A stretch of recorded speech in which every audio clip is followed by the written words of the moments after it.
నమస్కారం. టాప్ తెలుగు మీడియాకి స్వాగతం. హెడ్లైన్ చూద్దాం.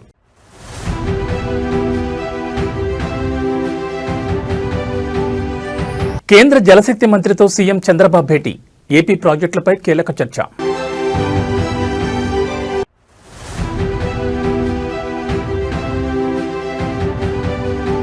గోదావరి జిల్లాల చిరకాల వాంఛన నెరవేర్చే దిశగా కీలక అడుగు.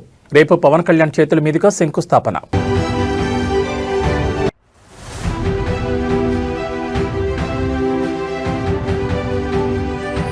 ఫోన్ ట్యాపింగ్ కేసులో big update. Prabhakar Rao custodial విచారణ పొడిగింపు.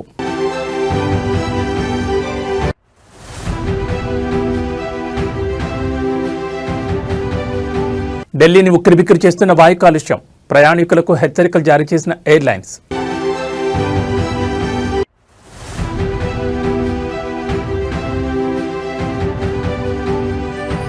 వలస విధానంపై అమెరికా అధ్యక్షుడు మరో కఠిన వైఖరి. గ్రీన్ కార్డ్ లాటరీని నిలిపేసిన Trump.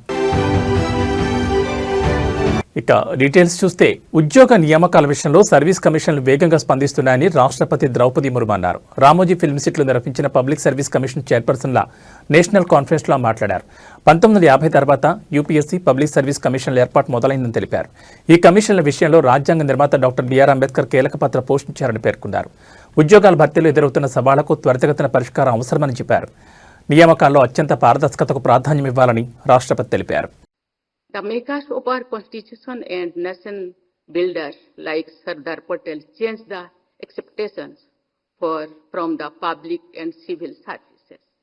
In the discussions about the provisions concerning the Public Service Commissions, Baba Sahib Dr. Bhimrao Ambedkar made foundational contribution. Our constitution makers dedicated on an entire part of the constitution to service the Public Service Commissions. This highlights the significance they attach to the roles and functions of the Public Service Commissions for the Union and for the states. Our constitutional ideals of social, economic, and political justice and equality of status and of opportunity are most pertinent to the functioning of the Public Service Commissions.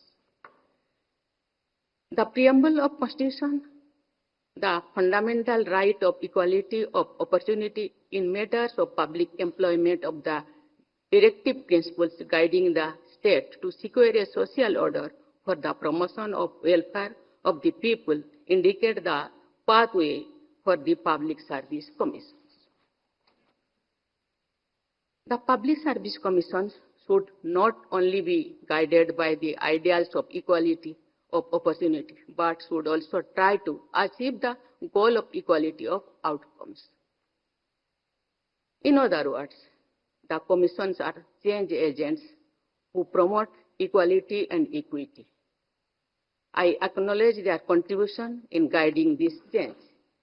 Andhra Pradesh సాగునీటి ప్రాజెక్టులకు సంబంధించిన pending అంశాలపై CM Chandrababu Naidu దృష్టి సారించారు. రాష్ట్రానికి రావాల్సిన నిధులు, అనుమతుల సాధన లక్ష్యంగా ఈరోజు ఢిల్లీలో కేంద్ర జలశక్తి శాఖ మంత్రి సిఆర్ పాటిల్తో సమావేశమయ్యారు. రాష్ట్రానికి జీవనాధారమైన పోలవరం ప్రాజెక్టుతో పాటు జల్ జీవన్ మిషన్, ఇతర పథకాలకు నిధుల విడుదల, అంతర్రాష్ట్ర నదీ జలాల వివాదాలపై ఈ భేటీలో ప్రధానంగా చర్చించారు. రాష్ట్ర విభజన హామీల్లో భాగంగా ఆమోదం పొందిన ప్రాజెక్టులకు తక్షణమే ఆర్థిక సహాయం అందించాలని చంద్రబాబు కోరారు. ఏపీకి నీటి భద్రత చాలా కీలకమని, ఈ దిశగా కేంద్రం సానుకూల నిర్ణయాలు తీసుకోవాలని విజ్ఞప్తి చేశారు.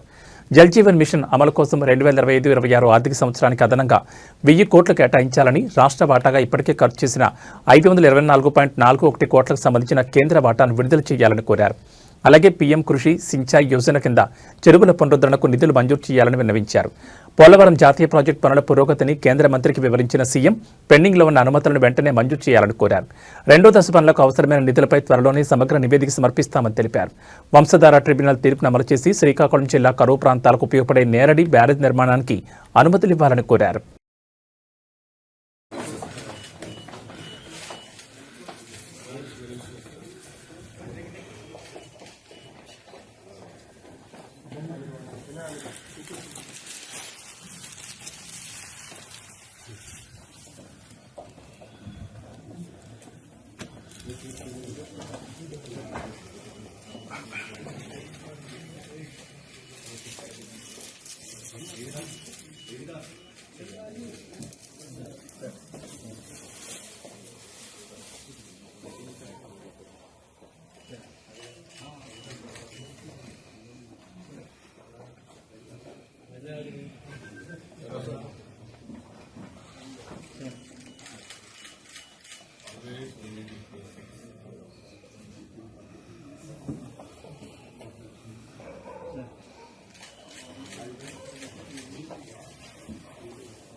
ఉమ్మడి గోదావరి జిల్లాల ప్రజల దశాబ్దాల కలను సాకారం చేసే దిశగా కూటమి ప్రభుత్వం కీలక అడుగు వేస్తోంది. సుమారు 3,050 కోట్ల భారీ వ్యయంతో చేపట్టనున్న గోదావరి వాటర్ గ్రిడ్ ప్రాజెక్టు పనులకు ఉప ముఖ్యమంత్రి పవన్ కళ్యాణ్ రేపు శంకుస్థాపన చేయనున్నారు. పెరవలి వద్ద జాతీయ రహదారి 216 సమీపంలో ఈ కార్యక్రమానికి ఏర్పాట్లు చేస్తున్నారు. ఈ ప్రాజెక్టు ద్వారా 5 జిల్లాల్లోని 67.82 లక్షల మందికి సురక్షితమైన శుద్ధి చేసిన తాగునీటిని అందించనున్నారు. ఈ బృహత్తర పథకంలో భాగంగా ధవళేశ్వరం, బొబ్బర్లంక, వేమగిరి వద్ద గోదావరి జలాలను సేకరించి అత్యాధునిక సాంకేతికతతో శుద్ధి చేస్తారు. మొత్తం 2 దశల్లో ఈ పనులు చేపట్టనున్నారు. తొలి దశలో 1,650 కోట్లతో ఉమ్మడి తూర్పుగోదావరి జిల్లా పరిధిలోని 11 నియోజకవర్గాల్లో 39.64 లక్షల మందికి, రెండో దశలో 1,400 కోట్లతో ఉమ్మడి పశ్చిమ గోదావరి జిల్లా పరిధిలోని 12 నియోజకవర్గాల్లో 28.18 లక్షల మందికి తాగునీటిని అందిస్తారు. జల్ జీవన్ మిషన్ నిధులతో చేపట్టే ఈ ప్రాజెక్టును రాబోయే 2 ఏళ్లలో పూర్తి చేయాలని ప్రభుత్వం లక్ష్యంగా పెట్టుకుంది.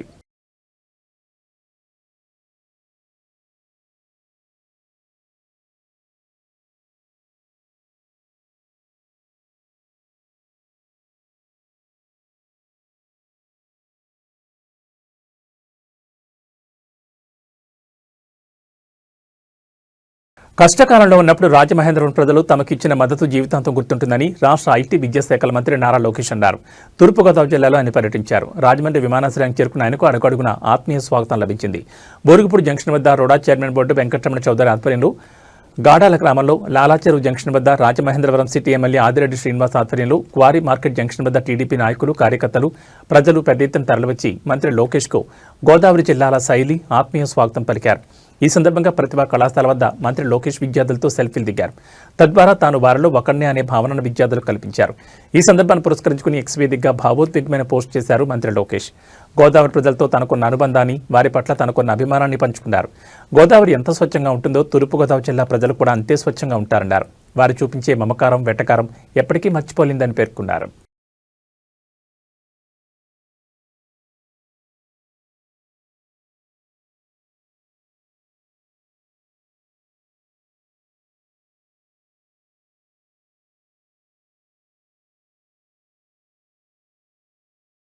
సిద్దిపేట ఎమ్మెల్యే మాజీ మంత్రి హరీష్ రావు దాతృత్వం ప్రదర్శించారు. పేద విద్యార్థిని వైద్య విద్య ఫీజు కోసం బ్యాంకులో తన స్వగృహాన్ని మార్టిగేజ్ పెట్టారు. మమత అనే అమ్మాయికి పీజీ ఎంట్రన్స్లో సీట్ రావడంతో ట్యూషన్ ఫీజులకు ఏటా 7.50 లక్షల రూపాయలు చెల్లించాలని కళాశాల యాజమాన్యం తెలిపింది. బ్యాంకు రుణం కోసం వెళ్ళగా ఏదైనా ఆస్తిని తనఖా పెడితేనే రుణం మంజూరు చేస్తామని బ్యాంకు సిబ్బంది స్పష్టం చేశారు. ఇదే విషయాన్ని విద్యార్థిని మమత తండ్రి రామచంద్రం హరీష్ రావు దృష్టికి తీసుకెళ్లారు. సిద్దిపేటలోని తన స్వగృహాన్ని బ్యాంకులో తనఖా పెట్టి 20 లక్షల ఎడ్యుకేషన్ లోన్ మంజూరు చేయించారు. హాస్టల్ ఫీజుకి ₹1,00,000 సహాయం చేశారు.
రెండు తెలుగు రాష్ట్రాల్లో సంచలనం సృష్టించిన ఫోన్ ట్యాపింగ్ కేసుపై ఇవాళ సుప్రీంకోర్టులో విచారణ కొనసాగుతోంది. ధర్మాసనం ఆదేశాల మేరకు డిసెంబర్ 12న కేసులో ప్రధాన నిందితుడు మాజీ ఎస్ఐబీ చీఫ్ ప్రభాకర్ రావు లొంగిపోయిన విషయం తెలిసిందే. ఈ మేరకు జస్టిస్ జీవీ రాఘరత్న ధర్మాసనానికి సిట్ తరపు న్యాయవాది ప్రభాకర్ రావుకు సంబంధించి వారం రోజుల కస్టోడియల్ రిపోర్ట్ను అందజేశారు.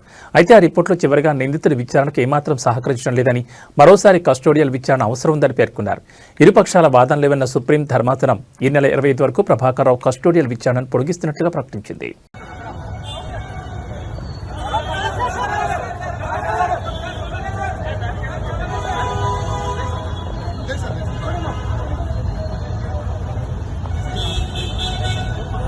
వరంగల్ కార్పొరేషన్ పరిధిలోని 14వ డివిజన్లో పర్యటించిన వర్ధన్నపేట ఎమ్మెల్యే కేఆర్ నాగరాజుకు చేదు అనుభవం ఎదురైంది. ఎన్నికల సమయంలో ఇచ్చిన హామీలు, డివిజన్ అభివృద్ధిపై స్థానిక ప్రజలు ఎమ్మెల్యేను నిలదీయడంతో ఉద్రిక్తత నెలకొంది. డివిజన్ సమస్యలను పరిశీలించేందుకు వచ్చిన ఎమ్మెల్యేను చూడగానే స్థానికులు ఒక్కసారిగా చుట్టుముట్టారు. తమ ప్రాంతంలో డ్రైనేజ్ వ్యవస్థ అస్తవ్యస్తంగా ఉందని, రోడ్ల మరమ్మతులు జరగడం లేదని ఆగ్రహం వ్యక్తం చేశారు. గెలిచిన తర్వాత ఇప్పుడు కనిపిస్తున్నారా, అభివృద్ధి ఎప్పుడు చేస్తారంటూ ప్రజలు ప్రశ్నల వర్షం కురిపించారు. ప్రజల నుంచి ఊహించని రీతిలో నిరసన వ్యక్తం కావడంతో ఎమ్మెల్యే కేఆర్ నాగరాజుకు ఏం చేయాలో పాల్పలేదు. స్థానికుల నిలదీతకు సరైన సమాధానం చెప్పలేక అక్కడి నుంచి మౌనంగా వెనుదిరిగి వెళ్లిపోయారు. ఈ ఘటన వరంగల్ రాజకీయ వర్గాల్లో చర్చనీయాంశంగా మారింది. అధికార పార్టీ ఎమ్మెల్యేపై ప్రజలు ఇలా బహిరంగంగా తిరగబడ్డంపై రాజకీయ విశ్లేషకులు ఆసక్తిగా చూస్తున్నారు.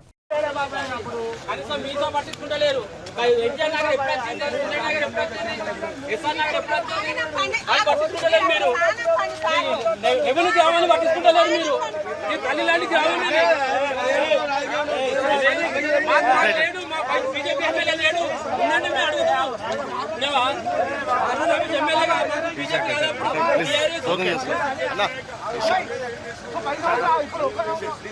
మాకు అధికారం లేదు సార్. సంతోషం కాదు కాదు సార్, దోస్తులే కానీ అప్పుడు టీఆర్ఎస్ అన్న ఒకటి మీరు టీపీ కదా, మా గ్రామాలు ఎందుకు పట్టుకుంటలేరు? మీ నాయకులు ఉన్నారు కాదన్నా, చెప్పలేదా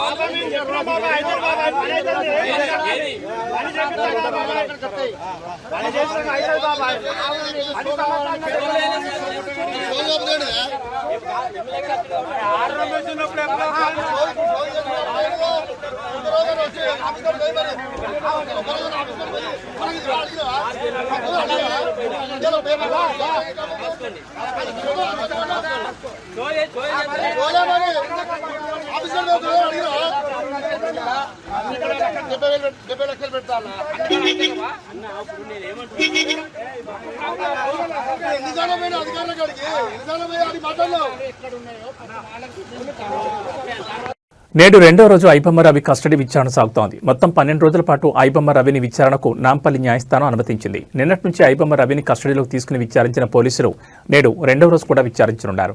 ఐబొమ్మ రవిని సైబర్ క్రైమ్ కార్యాలయంలో పోలీసులు విచారించనున్నారు. పైరసీ సినిమాలతో పాటు విదేశాల్లో ఆయన బ్యాంకు లావాదేవీలు, కరేబియన్ దీవుల్లో కార్యాలయం సిబ్బంది వివరాలతో పాటు విదేశీ నగదును ఏ బ్యాంకుల్లో దాచిపెట్టారన్న దానిపై కూడా నేడు పోలీసులు ఐబొమ్మ రవిని విచారించే అవకాశం ఉంది.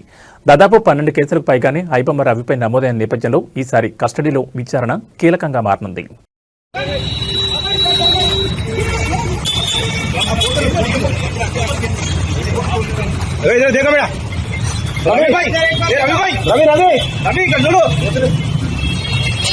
వైసీపీ నేత హిందూపురం మాజీ ఎంపీ గోరంట్ల మాధవ్ తాడేపల్లి పోలీస్ స్టేషన్కి వెళ్లారు. అక్కడ పోలీసుల ముందు విచారణకు హాజరయ్యారు. ఈ క్రమంలో పోలీసులు మాధవ్ను విచారించారు. అనంతరం సిఆర్పిసి 41A నోటీసుల నుంచి పంపించారు. కేసు విచారణకు సహకరించాలని సూచించారు. అయితే గతంలో మాజీ ఎంపీ గోరంట్ల మాధవ్ తాడేపల్లిలో మంత్రి నారా లోకేష్పై అనుచిత వ్యాఖ్యలు చేశారు. దీనిపై టీడీపీ నేతలు తాడేపల్లి పోలీస్ స్టేషన్లో ఫిర్యాదు చేశారు. వారి ఫిర్యాదు మేరకు పోలీసులు కేసు నమోదు చేశారు. వైసీపీ అధినేత వైఎస్ జగన్ రాప్తాడు పర్యటనలో పోలీసులు తగిన భద్రత కల్పించకపోవడంపై మాధవ్ ఆగ్రహం వ్యక్తం చేశారు. అదే క్రమంలో మంత్రి లోకేష్పై అనుచిత వ్యాఖ్యలు చేయడంతో అతనిపై కేసు నమోదైంది. కృష్ణా జిల్లాకు చెందిన వైసీపీ నేతను గుడివాడ పోలీసులు బెట్టింగ్కు పాల్పడుతున్నారన్న ఆరోపణలపై అరెస్ట్ చేశారు. పోలీసులు తెలిపిన వివరాల ప్రకారం కోనసాని వినోద్ గత కొంతకాలం నుంచి గుడివాడలో బెట్టింగ్ పాల్పడుతున్నట్లు ఆరోపణలున్నాయి. ఈ క్రమంలో గుడివాడ 1 టౌన్ సీఐ కొండపల్లి శ్రీనివాస్ వినోద్ను అదుపులోకి తీసుకున్నారు. అతని వద్ద నుంచి 50,000 నగదుతో పాటు సెల్ ఫోన్ స్వాధీనం చేసుకున్నట్లు పోలీసులు తెలిపారు. కోనసాని వినోద్ మాజీ మంత్రి కొడాలి నానికి అనుచరుడని తెలుస్తోంది. ఈ కోటి సంతకాలు అనేటివి ఇవి సంతకాలు కాదు, నీ ప్రభుత్వ పతనానికి పునాది రాళ్ళనేది నువ్వు గుర్తుపెట్టుకోవాలి. ఈ పునాది రాళ్లపైన నీ కూటమి పార్టీలను సమాధి చేయడానికి ఆంధ్రప్రదేశ్ ప్రజలు కంకణం కట్టుకున్నారు. యావత్ భారతదేశ చరిత్రలోనే ఎన్నడూ లేని విధంగా పేద విద్యార్థులకు వైద్య విద్యను దగ్గర చేయాలి అన్న దృఢ సంకల్పంతో మా అధినేత వైఎస్ జగన్మోహన్ రెడ్డి గారు 17 మెడికల్ కళాశాలలను తెచ్చి అందులో 5 కళాశాలలను నిర్విఘ్నంగా కంప్లీట్ చేసి ఇంకొక 2 కళాశాలలను కంప్లీట్ అయ్యే క్రమంలోనే మీకు అప్పచెప్తే ఇంకొక 10 కళాశాలలు అవి కాక ఇంకో 10 కళాశాలలు దాదాపు సగం నిర్మాణం కూడా అయిపోయింది.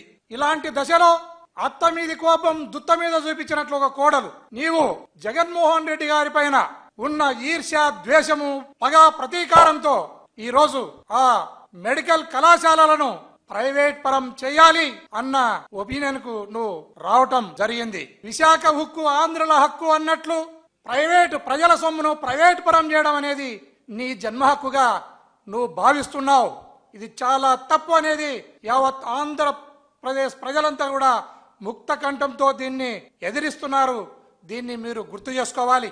అయ్యా, మీరు ఒక మెడికల్ కళాశాలకు భూమిని ప్రభుత్వం ఇచ్చింది, బిల్డింగ్లను ప్రభుత్వం కట్టింది, అందులో స్టాఫ్ ప్రభుత్వం నియమించింది, వారికి జీతాలను కూడా ప్రభుత్వమే ఇస్తే దాన్ని తీసుకుని పోయి అత్త సొమ్మును అల్లుడు దానం చేసినట్లు ఆ మెడికల్ కళాశాలలను నీ బినామీలకు దాన్ని నన్ను తెగనమ్ముకుంటున్నావు.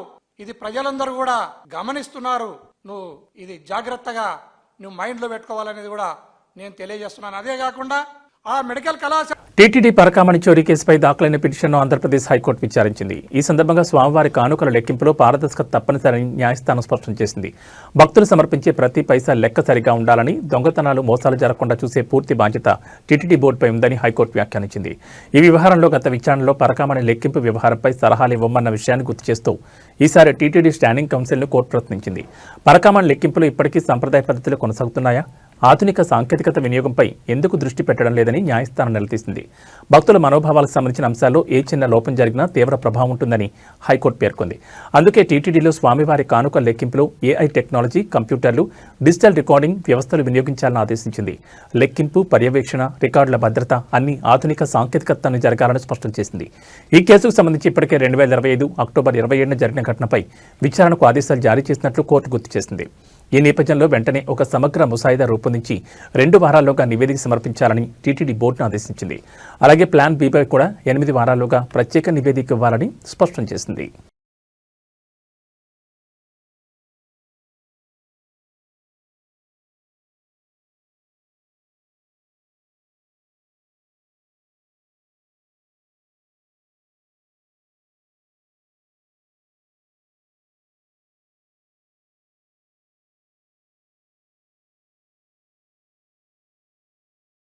పెద్దపల్లి జిల్లా మందని మండలం అడవి సోమన్పల్లిలో మానేరు నదిపై నిర్మించిన చెక్ డ్యాం ధ్వంసానికి కారణం పేల్చివేతనే అనే అనుమానాలు బలపడుతున్నాయి. ఘటనా స్థలంలో శిథిలాలను పరిశీలిస్తే దిగువ కాకుండా ఎగువ భాగం వైపు పడి ఉండడమే ఇందుకు కారణమని తెలుస్తోంది. ఇదే వాదనను ఇంజనీరింగ్ నిపుణులు గట్టిగా వినిపిస్తున్నారు. చెక్ డ్యాం ఎగువ భాగంలో ఇసుక అక్రమ రవాణాకు తెరతీసేందుకు పేల్చివేత కుట్ర పన్నారని స్థానికులు ఆరోపిస్తున్నారు. క్షేత్రస్థాయిలో పరిశీలించిన మందని ఐబీడీఈ రమేష్ బాబు, ఏఏ నిఖిల్ చెక్ డ్యాంను ధ్వంసం చేశారని అభిప్రాయానికి వచ్చారు. ఈ మేరకు పోలీసులకు ఫిర్యాదు చేశారు. గతంలో 12 లక్షల క్యూసెక్ల వరదను తట్టుకుని నిలిచిన చెక్ డ్యాం ఇప్పుడు అతి తక్కువ ప్రవాహం ఉన్నప్పుడు ఎలా కూలిపోతుందని ఫిర్యాదులో అనుమానాలు పేర్కొన్నారు. ఐబీ అధికారులు చెప్తున్నట్లుగా చెక్ డ్యాంలో కనీసం 1,00,000 క్యూసెక్లు కూడా నిలవలేని సమయంలో, ఎగువ నుంచి 1000 క్యూసెక్ల వరద కూడా రాని సమయంలో ఎలా కొట్టుకుపోతుందని, ఇది ఖచ్చితంగా ధ్వంసమేనని బలంగా చెప్పారు. చెక్ డ్యాం ఘటనపై ఇరిగేషన్ అధికారులు ఫిర్యాదిస్తే ఎఫ్ఐఆర్ నమోదు చేయడానికి పోలీసులు ముందుగా నిరాకరించినట్లు సమాచారం. ధ్వంసం అనే పదాన్ని తొలగించి నాణ్యతా లోపంతో కూలినట్లుగా ఫిర్యాదు చేస్తే తీసుకుంటామని పోలీసులు మాట్లాడినట్టు తెలిసింది. చెక్ డ్యాంను ధ్వంసం చేశారనడానికి ఉన్న ఆధారాలను ఇరిగేషన్ ఇంజనీరింగ్ అధికారులు పోలీసులకు చూపించి గట్టిగా వాదించడంతో అప్పుడు పోలీసులు కేసు నమోదు చేశారని సమాచారం.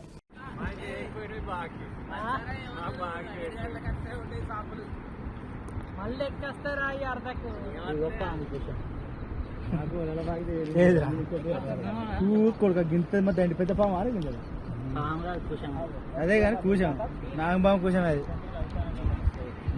అందులో పోయినట్టు పోయింది పాము అందులోనే ఉండవచ్చు. హైదరాబాద్లో 2007 ఆగస్టు 25న లుంబిని పార్క్ గోకుల్ చాట్లో జరిగిన జంట బాంబు పేలుళ్ల కేసులో తెలంగాణ హైకోర్టులో విచారణ కొనసాగుతోంది. ఈ దాడుల్లో 48 మంది మరణించగా 50కి పైగా గాయపడిన విషయం తెలిసిందే. ఇండియన్ ముజాహిద్దీన్ ఉగ్రవాదులు ఈ పేలుళ్లకు పాల్పడినట్లుగా విచారణలో తేలింది. ఎన్ఐఏ స్పెషల్ కోర్టు 2018లో ఇద్దరు నిందితులకు మరణశిక్ష విధించింది.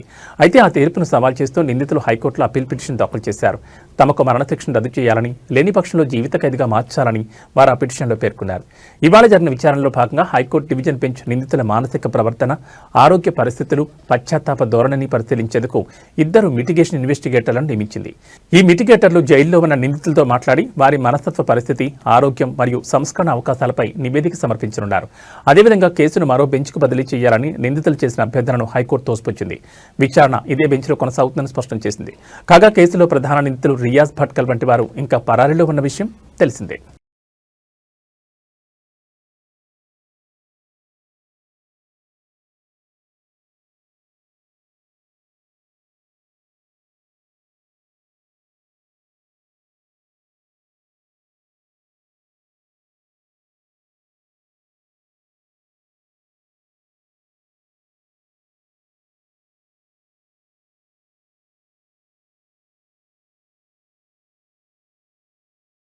దేశ రాజధాని ఢిల్లీని ఇవాళ దట్టమైన పొగమంచు కమ్మేసింది. దీని కారణంగా దృశ్య స్పష్టత తీవ్రంగా పడిపోవడంతో విమాన రాకపోకలపై తీవ్ర ప్రభావం పడింది. ఢిల్లీ విమానాశ్రయంలో ఒకే రోజు 152 విమానాలు రద్దు చేసినట్లు అధికారులు ప్రకటించారు. రద్దయిన వాటిలో 79 ఇతర గమ్యస్థానాలకు వెళ్లి ఉంటే 73 నగరానికి వచ్చే ఉన్నాయి. ప్రస్తుతం ఢిల్లీ ఎయిర్పోర్ట్ క్యాట్ నిబంధనల కింద పనిచేస్తోంది. దీంతో అనేక విమానాలు ఆలస్యంగా నడుస్తున్నాయి. ప్రయాణికులు తమ విమాన సర్వీసుల సమాచారం కోసం సంబంధిత ఎయిర్లైన్స్ను సంప్రదించాలని ఎయిర్పోర్ట్ అధికారులు ఎక్స్ ద్వారా సూచించారు. ఇండిగో, ఎయిర్ ఇండియా వంటి పలు విమానయాన సంస్థలు కూడా వాతావరణం కారణంగా సర్వీసులకు అంతరాయం కలగొచ్చని ప్రయాణికులకు హెచ్చరికలు జారీ చేశాయి. పొగమంచుతో పాటు వాయు కాలుష్యం కూడా ఢిల్లీని ఉక్కిరిబిక్కిరి చేస్తోంది. గాలి నాణ్యత సూచి 380కి పడిపోయింది. ఢిల్లీ ఎన్సీఆర్ పరిధిలోని నోయిడా, గజియాబాద్లలో దృశ్య స్పష్టత 100 మీటర్ల కంటే తక్కువగా నమోదైంది. దీంతో భారత వాతావరణ శాఖ నగరానికి ఎల్లో అలర్ట్ జారీ చేసింది. ఇదే తరహా పరిస్థితి ఉత్తరప్రదేశ్లోనూ నెలకొంది. అక్కడ కూడా రానున్న 2 రోజులకు పొగమంచు హెచ్చరికలు జారీ చేశారు. రోడ్డు ప్రమాదాలు నివారించేందుకు వాహనాల వేగాన్ని నియంత్రించాలని సీఎం యోగి ఆదిత్యనాథ్ అధికారులను ఆదేశించారు. రేపు కాస్త ఉపశమనం లభించినా అది సోమవారాల్లో మళ్లీ దట్టమైన పొగమంచు ఏర్పడుతుందని ఐఎండీ అంచనా వేస్తోంది.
వలస విధానంపై అమెరికా అధ్యక్షుడు డొనాల్డ్ ట్రంప్ మరో సంచలన నిర్ణయం తీసుకున్నారు. బ్రౌన్ MIT యూనివర్సిటీలో కాల్పులకు పాల్పడిన నిందితుడు లాటరీ వీసా ద్వారానే దేశంలోకి ప్రవేశించాడని తేలడంతో గ్రీన్ కార్డ్ లాటరీ కార్యక్రమం తక్షణమే నిలిపివేస్తున్నట్లు ప్రకటించారు.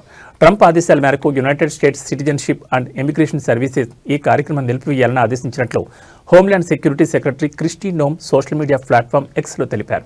ఇంతటి ఘోరానికి పాల్పడిన వ్యక్తిని మన దేశంలోకి అస్సలు అనుమతించాల్సింది కాదని ఆమె పేర్కొన్నారు. పోర్చుగల్ జాతీయుడైన క్లాడియో నెవెస్ వాలెంట్ బ్రౌన్ యూనివర్సిటీలో కాల్పులు జరిపి 2 విద్యార్థులను చంపి మరో 9 మందిని గాయపరిచాడు.